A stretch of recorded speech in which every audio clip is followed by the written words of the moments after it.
Jammu Kashmir service selection board ने 772 post advertise की थी, जिनमें से कुछ पोस्ट वो भी थी जिन्हें री एडवर्टाइज किया गया था, यानी कि वो पोस्ट जो विड्रॉ कर ली गई थी, जिसको लेकर सरकार ने एक डिसीजन लिया था कि जिन जिन पोस्ट में सालों से रिक्रूटमेंट खत्म नहीं हुई है, जिन पोस्ट में जो लिटिगेशन जो है पेंडिंग है, उन सभी पोस्ट को सरकार ने विड्रॉ कर लिया था। फरवरी के महीने में लगभग जो है उन पोस्ट को विड्रॉ किया गया था और तब से लेकर अब जुलाई के महीने में जो है उन पोस्ट को दोबारा से री एडवर्टाइज किया गया, लेकिन उसको लेकर एस्पिरेंट्स के मन में कुछ सवाल हैं। सवाल पहला ये कि जो एस्पिरेंट्स पहले उन एग्जामिनेशंस में या तो अपेयर हुए या उस समय जब ये एडवर्टीजमेंट्स आई थी उस समय जिन्होंने फॉर्म भरा, क्या उनके लिए दोबारा फॉर्म भरना ज़रूरी है या उन्हें फॉर्म भरना ज़रूरी नहीं है। इसी को लेकर हमने JKSSB से जब बात की तो उनका ये कहना था कि जितने भी एस्पिरेंट्स इन एडवर्टीजमेंट के तहत जो है रिक्रूटमेंट में पार्टिसिपेट करना चाहते हैं, उन्हें फॉर्म भरना जरूरी होगा, चाहे वो पहले भी फॉर्म भर चुके हो,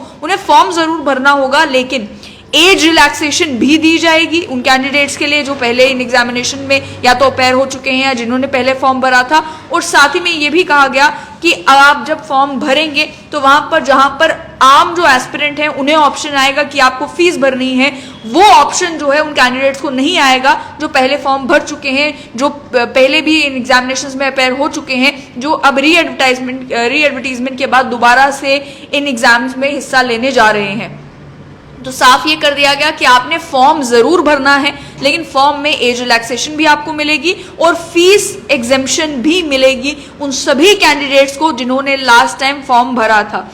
उसके अलावा आपको ये बता दूं कि जो पोस्ट री एडवर्टाइज की गई थी, लगभग 772 पोस्ट जो हैं वो ये पोस्ट एडवर्टाइज की हैं JKSSB ने, जिसके रिक्रूटमेंट का प्रोसेस अब शुरू कर दिया गया है। फॉर्म जब भरे जाएंगे उसके बाद जो है आगे प्रोसीजर चलेगा। लेकिन साथ ही में इनमें जो कुछ पोस्ट थी, जैसे कि फॉरेस्टर की पोस्ट है या और कई सारी पोस्ट यहाँ पर है, जिनको लेकर एस्पिरेंट्स ने अभी डिमांड करना शुरू कर दिया है कि जिस समय पहले तो ये पोस्ट एडवर्टाइज होंगी तब एलिजिबिलिटी क्राइटेरिया हो सकता है कुछ और रहा हो, लेकिन अब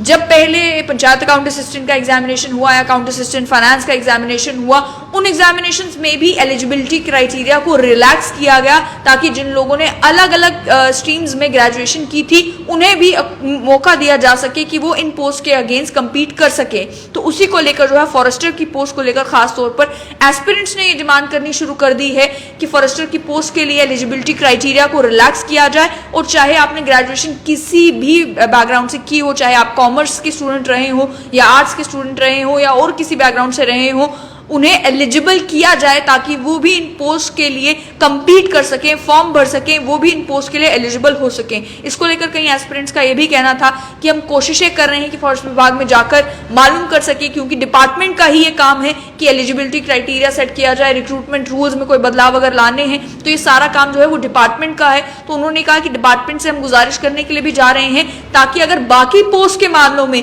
जहां पर पहले देखा यह जाता था कि कॉमर्स बैकग्राउंड का आपका होना जरूरी होता था, अगर आपको अकाउंटेंट की किसी पोस्ट पर अप्लाई करना है तो उसके लिए जब उस क्राइटेरिया को रिलैक्स किया जा सकता है, ये इंश्योर करने के लिए कि कंपटीशन बढ़े और मेरिटोरियस स्टूडेंट्स ही जो हैं वो बाद में सिलेक्ट हो। तो फॉरेस्टर की पोस्ट जब, क्योंकि पोस्ट का नंबर भी जो है वो ज्यादा है,